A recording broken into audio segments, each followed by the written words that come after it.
passeio cultural com 3 temas, o que lhes proponho nesta cassete. Começa aqui em Santa Cruz de Coimbra, raiz e berço da Universidade. Continua depois na Quinta das Lágrimas, onde se evoca a memória daquela mísera e mesquinha que depois de morta foi rainha. E termina com o empolgante exemplo de Fernão Mendes Pinto. E nós a acusá-lo: Fernão, mentes? Minto. E ele a responder: não minto, não. Os mentirosos são vocês.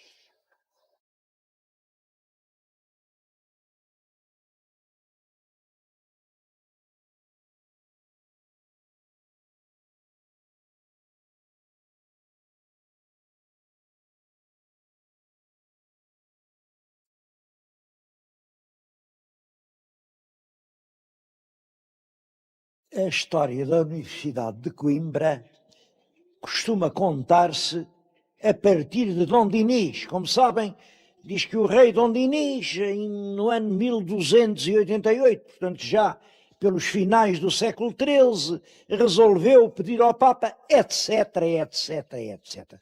E é uma maneira certa de contar. Claro que é uma maneira de contar.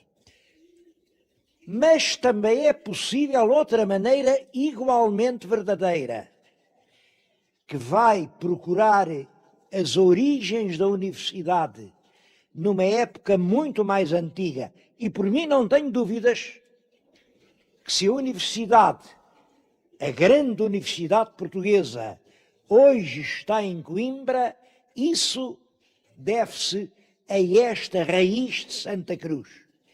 E Santa Cruz é muito antes do Dom Dinis. Aí a história é assim. O rei Dom Afonso Henriques resolveu, não foi bem estabelecer uma capital, porque nessa época não se pode com rigor falar em capitais.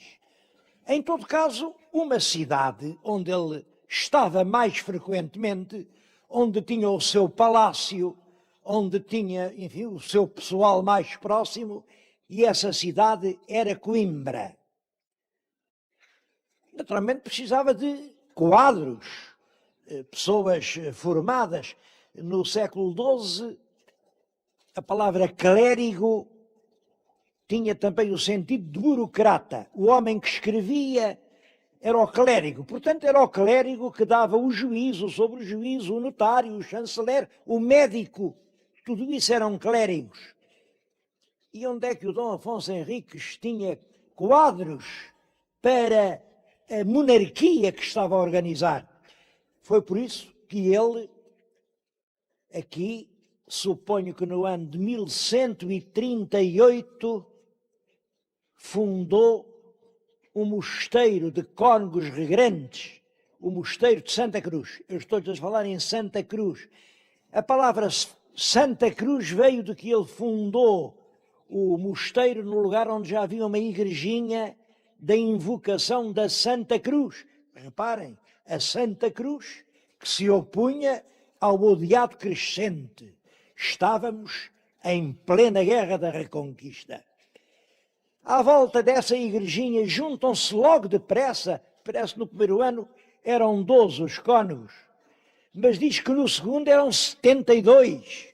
Rapidamente faz-se aqui uma comunidade extremamente importante, que de facto no século XII, XIII, XIV, XV e até princípios do XVI foi o principal centro de formação de quadros com formação intelectual em Portugal.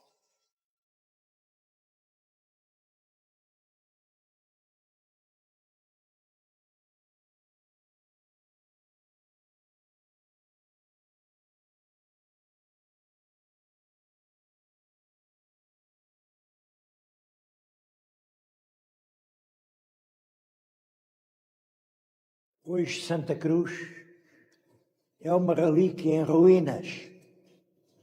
Este claustro está fechado ao público há já vai para 4 anos, porque pode cair. E é pena. A glória dos netos não tem nada a ganhar com a ruína dos bisavós.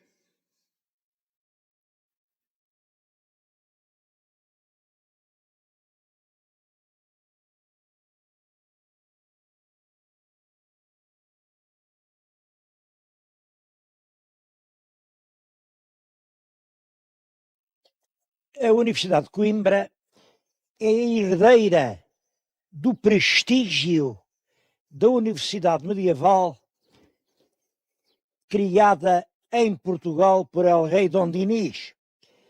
Ainda há pouco tempo a Universidade comemorou os seus 7 séculos e fê-lo com uma altura, uma qualidade, um brilho que são uma boa lição para os nossos comemoradores profissionais.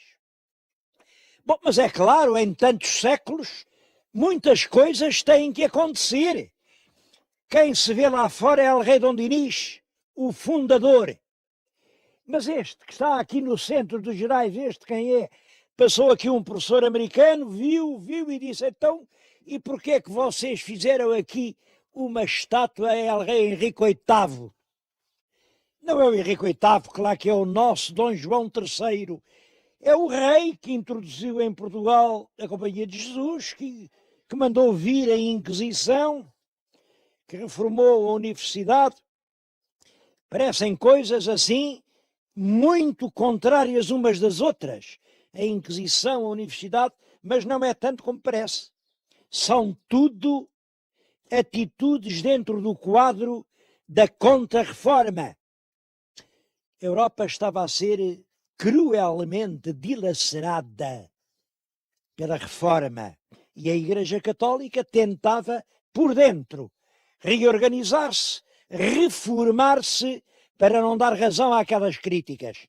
É nesse espírito que o rei manda vir realmente a Inquisição e admite a Companhia de Jesus e reforma lá embaixo a Ordem de Santa Cruz, porque os cônegos regrantes tinham-se tornado uns sujeitos soberbos, altivos, absolutamente impossíveis e sem virtude nenhuma a não ser o dinheiro. O rei ainda tentou reformá-los. A ideia primeira era que o velho casco medieval de Santa Cruz albergasse a alma nova de uma nova universidade. É por isso que a Rua da Sofia, com todos os colégios, vai dar a Santa Cruz. Mas não foi possível. Com aquela gente não houve entendimento possível. O rei zangou-se, tirou-lhes as terras com que fez a Diocese de Leiria, tirou-lhes as rendas que deu ao reitor da universidade, e é então que começa a universidade estável, permanente em Coimbra.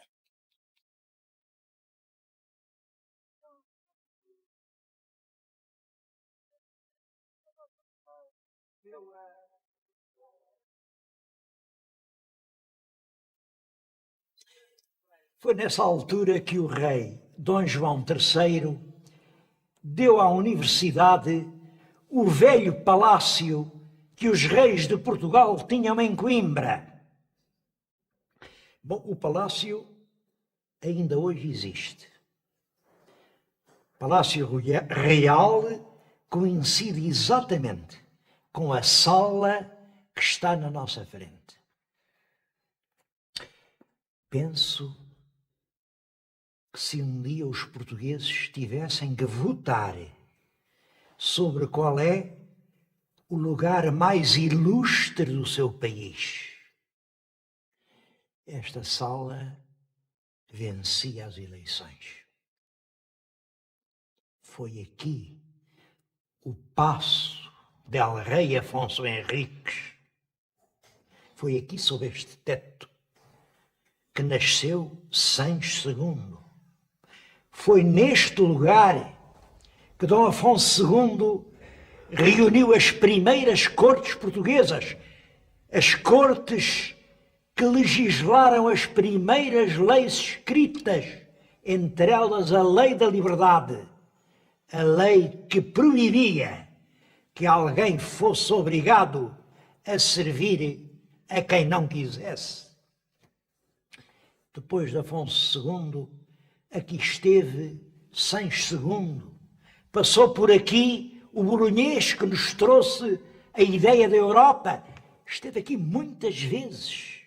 Dom Dinis, não sei se aqui esteve ou não a Rainha Santa. Depois todos eles, todos os reis, passaram por Coimbra. E foi exatamente neste lugar que em 1385 os representantes portugueses aclamaram como rei, em nome do direito que lhes assistia de escolher um rei natural, El Rei Dom João I. Foi esta sala ao berço da dinastia de Avis.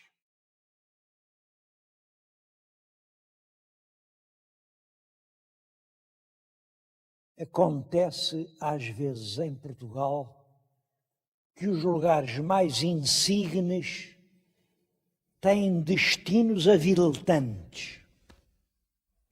Não muito longe daqui, na Nazaré, há uma igreja gótica do século VI que hoje serve de palheiro para as vacas. Mas aqui não aconteceu isso.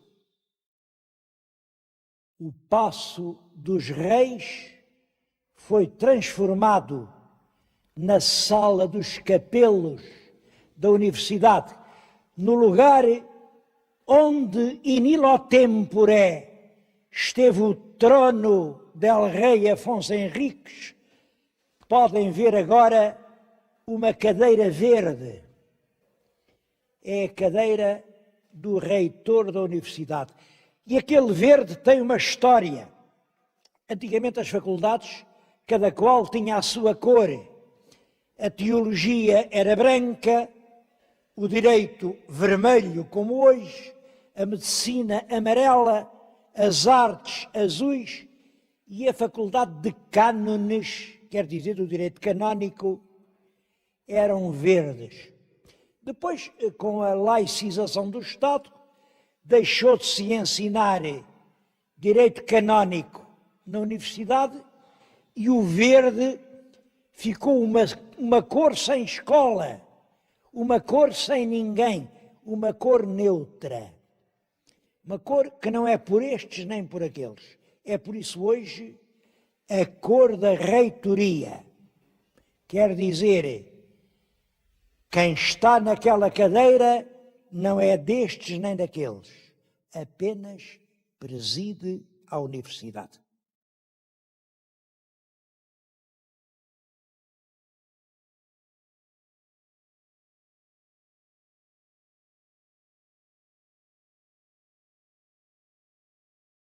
Hoje, o magnífico reitor é o senhor professor Rui de Alarcão.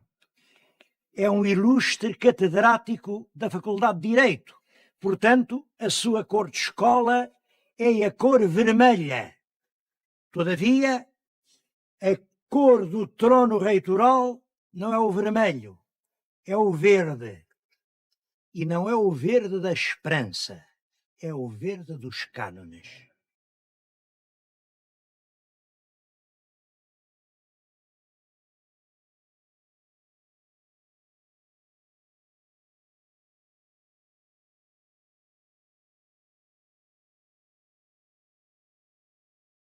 A universidade teve desde cedo a consciência da responsabilidade cultural deste lugar.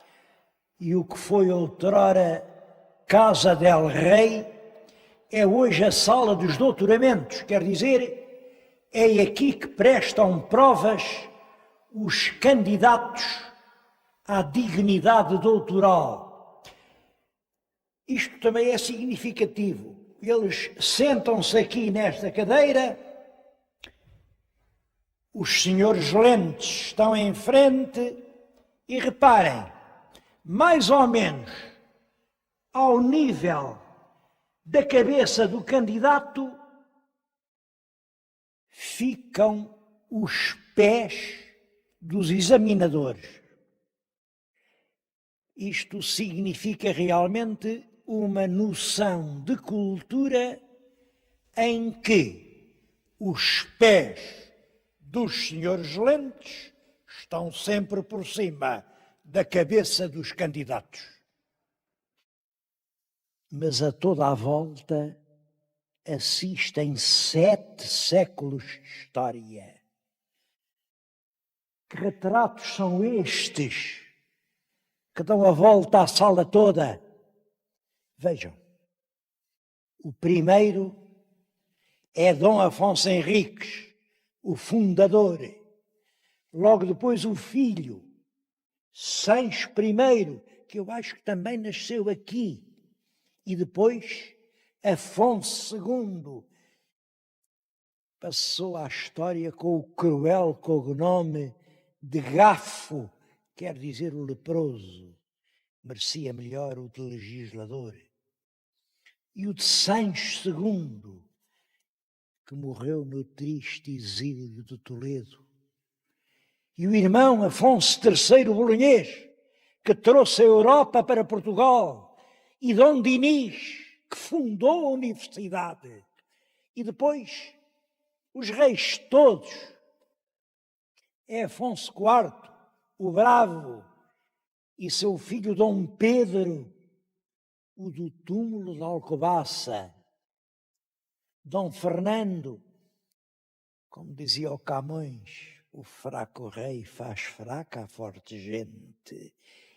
E Dom João I, que deve aos gritos erguidos nesta sala o ter sido rei de Portugal. E o filho, o rei filósofo, Dom Duarte, e o africano, Dom Afonso V, e o grande Dom João II, o rei que triunfou em Tordesilhas, porque sabia quantos palmos media a roda do mundo.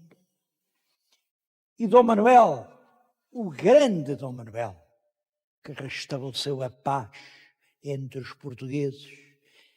Depois, aquele ambíguo Dom João III, em todo caso, foi ele quem trouxe a universidade para cá. E o pobre Dom Sebastião, que se perdeu nos areais de Alcácer e Quibir. Eu acho, o ar que se respira nesta sala diz que talvez um dia ainda ele possa voltar. Que o triste cardeal rei... Bom, e depois um lapso dos nossos doutores. Escreveram a história toda, mas não sei porquê não puseram lá os 3 Filipes. Mas a história reata-se aqui. Lá está ele, Dom João IV, o restaurador. E depois o seu filho malogrado, o pobre Dom Afonso VI. E o mau irmão, mas bom rei, Pedro II. E o filho dele, Dom João V, o grande rei de Mafra, dos coixos, do ouro do Brasil. E depois o filho Dom José. Eu não sei o que é dizer Dom José, porque a imagem se lhe esconde por detrás do perfil enérgico do Marquês de Pombal. E a filha de Dom José, Dona Maria I. E depois, Dona Maria I, coitadinha, que enlouquece do Brasil. E o filho, o príncipe regente, lá está ele, poderoso, o primeiro rei liberal português, com os 2 filhos que ambos foram reis, os 2 irmãos desavindos, Dom Pedro e Dom Miguel. A universidade conseguiu este prodígio de os pôr ali frente a frente, eles que toda a vida se combateram. E depois vem Dona Maria II, filho Dom Pedro V, o pacífico Dom Luís, o talentoso Dom Carlos e, por último, Dom Manuel, que um tumulto popular em 1910 derrubou do trono português. É toda a história de Portugal que se conta nesta sala. Penso que só a visita àquela sala e uma explicação sobre cada uma daquelas telas justifica uma visita a Coimbra. Mas Coimbra tem muito mais. Coimbra continua a ser hoje a capital da cultura académica em Portugal. Reparem-me nestes trajos. É a capa e a batina, o hábito talar que vem da Idade Média. Vem-me à cabeça a canção. Coimbra é uma lição de amor e tradição. Coimbra é uma mulher. Só passa quem souber. Mas quem souber o quê? Este é o lugar eleito entre todos para meditar sobre esse problema fundamental das relações entre progresso e cultura.